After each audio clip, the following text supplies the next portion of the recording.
We have with us a very eminent scholar and professor in the field of social sciences, Professor Anjali R. Wasabi, who is a senior fellow now with Nehru Memorial Museum and Library, New Delhi. She did a MA and MPhil in sociology from the University of Delhi and a PhD in social anthropology from the Michigan State University. She worked at the Indian Institute of Management, Ahmedabad, and the National Institute of Advanced Studies, Bangalore, including a year as a Dean of Social Sciences. Further, she is the founder and active member of Center for Research and Education in Social Transformation, Colicode, an institute facilitating comprehensive learning for the scheduled caste and scheduled tribes. In fact, Dr. Wasabi is a very popular name in education, higher education literature, especially social sciences. And our work appears in academic journals such as Journal of the Royal Anthropological Institute, South African Review of Sociology, and Contributions to Indian Sociology. And she has authored several books, including Harbingers of Rain, and has edited several books in an outpost of the global economy with Carol Upadhyaya and Inner Mirror, Kannada writings on society and culture. Professor Wasabi left NIAS in 2011 to pursue her own research and to develop Purnachit, an organization for alternative learning that she has helped to set up in Chamarajanagar, Karnataka. In fact, a couple of days back she was in Chamarajanagar, and in fact we wanted to start the whole conference, workshop with inputs from Dr. Wasabi, but then we're very fortunate to have you with us this morning. We're very lucky, and I'm sure these delegates here, who are here are fortunate to hear you, ma'am.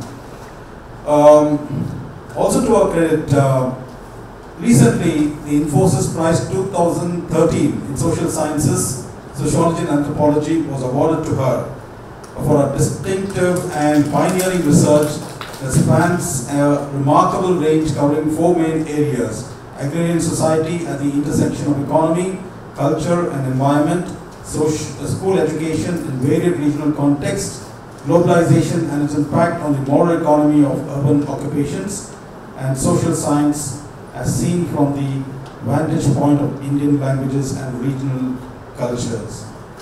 So, with a congratulatory note, we are extremely delighted, not only happy, delighted to have you with us this morning, and a hearty welcome on behalf of the university, the TQMS and the Center for Education Beyond Curriculum. Over to Dr. Wasabi. Thank you, Dr. Robert, for this generous introduction, and thanks also to Professor Krishna Swami for contacting me and inviting me to this lecture. I didn't want to really speak about indigenizing social sciences because I think while there are possibilities, I don't think we can realistically say that a whole body of science can be indigenized. It can be made purely Indian, made into a Kannada social science. I don't think that's possible. So what I would like to do for this session is just give you a broad and outline, a sketch of what I call pluralizing the social sciences.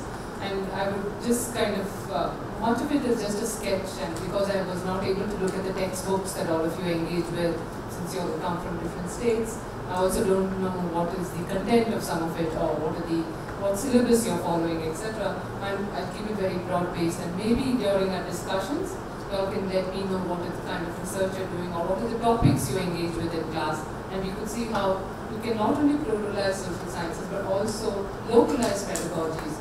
And I think this is important for us to see the continuum or the links between a body of knowledge and the pedagogies, because unless the teaching, learning, the actual interactions, transactions in classes change, we cannot expect to have an altered body of knowledge itself, or theories or methods. So broadly, this is what I would like to do. Basically, if one is calling for pluralizing the social sciences, we also need to then understand why should we pluralize it? Why is it at this moment in time, as all of you are lecturers and professors, teachers, and there is all these institutions have come into being at either the higher education level or even post formal education. Why is it that social sciences need to be pluralized? And I think this is because there are several challenges, and I'm sure many of you as everyday practitioners are much more well versed with some of these challenges than I would be.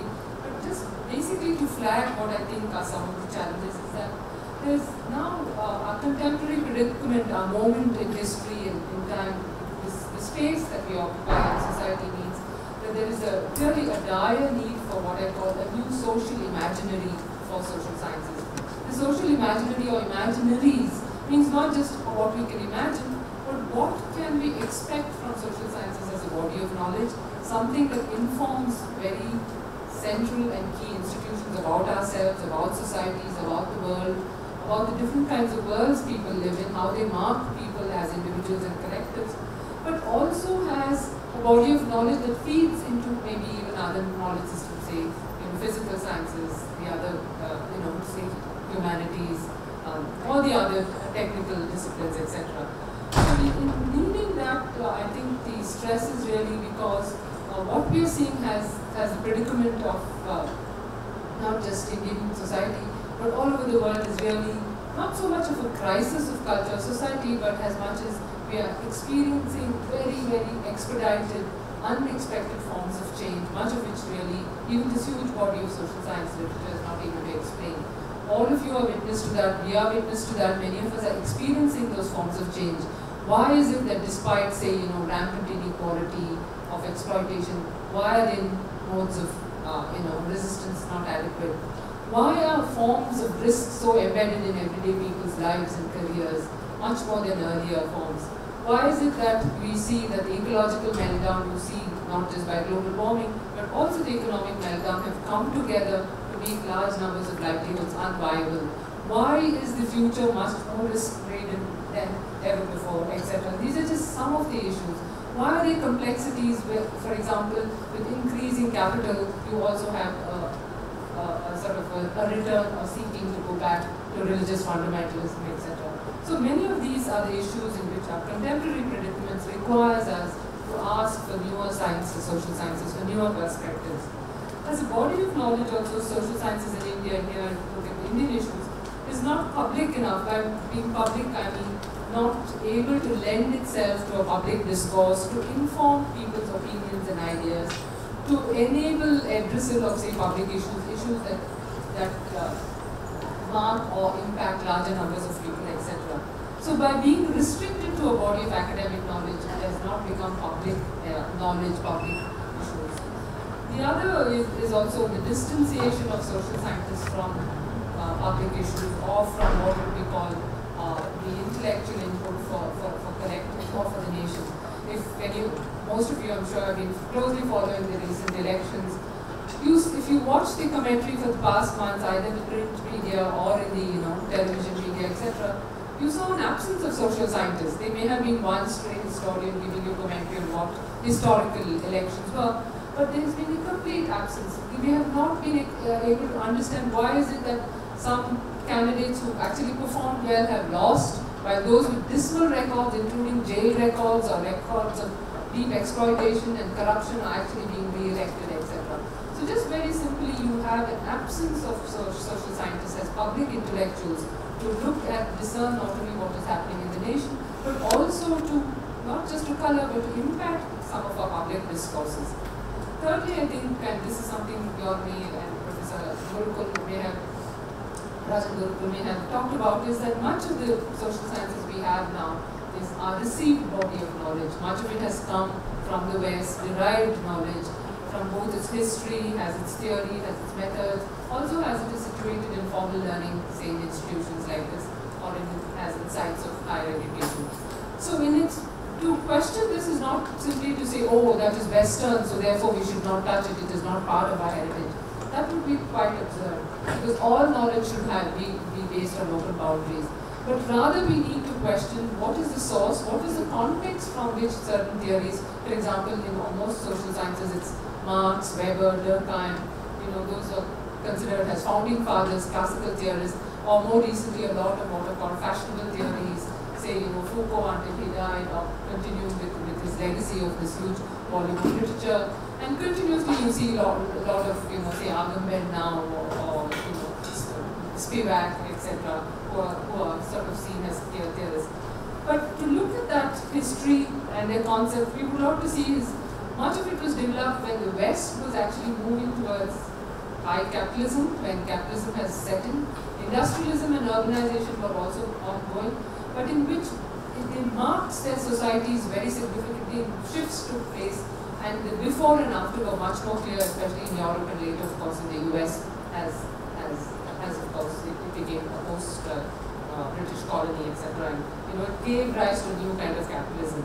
But in countries like ours, the very nature of our culture has been, as many scholars, especially historians have pointed out, India, especially for millennia at least, is able to absorb the external but continues to retain its core social structures or core structures that impact it.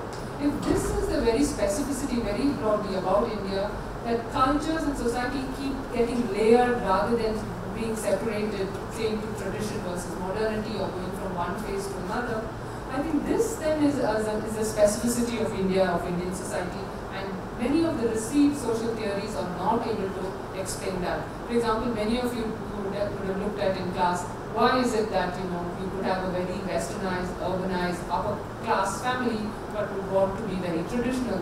Okay, those were then seen as contradictions or conundrums, which are then explained as, oh, it's because we compartmentalize our lives. We say publicly we are modern, but privately we want to have our caste or religious-based cultures and norms. Is that all? Does it explain everything? So these are some of the questions I think that need to be answered. Apart from this, we also have to look at the idea of the fact that key categories that have come from the Western theories may not really be suitable to us. It's not that all categories should be thrown away, but are they central? Is there much more to it? And do those very categories have different meanings, etc.? For example, writing from the classical theorists, whether it was Mark Weber, Durkheim, or the others also, looked at society as something that provides social order.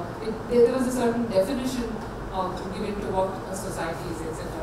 But the idea of society has a large structure itself is not very relevant to us. For example, if you speak to the average Indian, they would speak about samudaya, of the community, which can be caste-based or very locally, physically, geographically bound community, which could even have some diversity in it. Similarly, the idea of the individual versus the group, very clearly, Western social theories give you those definitions. But again, for us, there is the continuum between the individual and the collective, where the collective orientation is much more. And here it is not to see India as non-Western in stereotypical terms, they are individualistic versus we are collective. Rather to see the very different positioning of the individual versus the society, and therefore of the nation itself, which also has significance for the ways in which cultures of social change is taking place. So it is in this context that the late philosopher Daya Krishna, who has actually been writing a very significant body of material, taking on Western theories and their significance, shows that in the Indian classical context, the text that he looks at, the meaning of society is embodied not in one word, samaj, but rather there are 32 words which also have inflections about what it is to be social. Okay? For example, in a typical context, the samaj or samudaya could be caste bound, but to be social would also include other groups or other societies.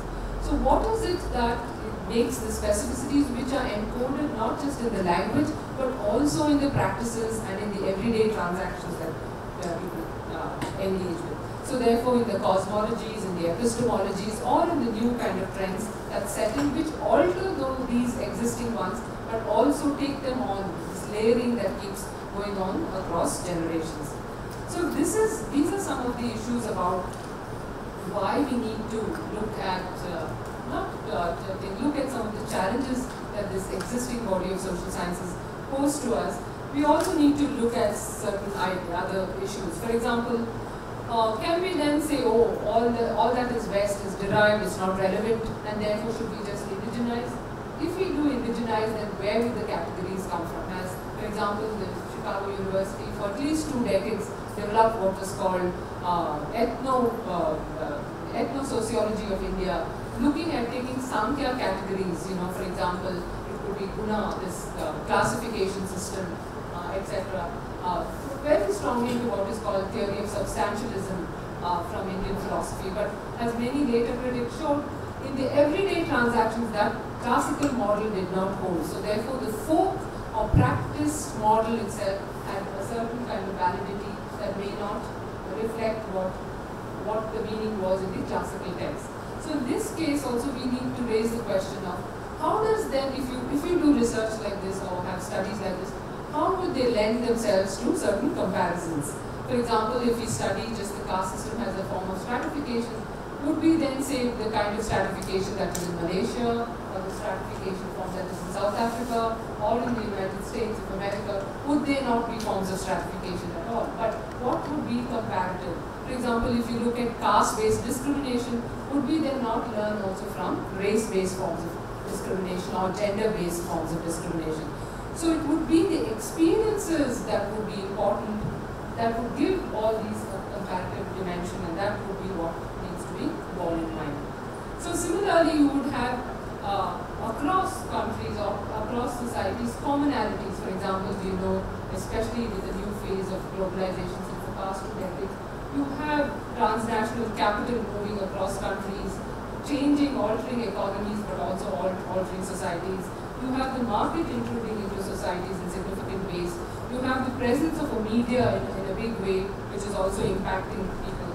So how could all of these impact societies? For example, a lot of new comparative material is looking at how China and India compare, given that they have both opened up to the market, to global economies at the same time.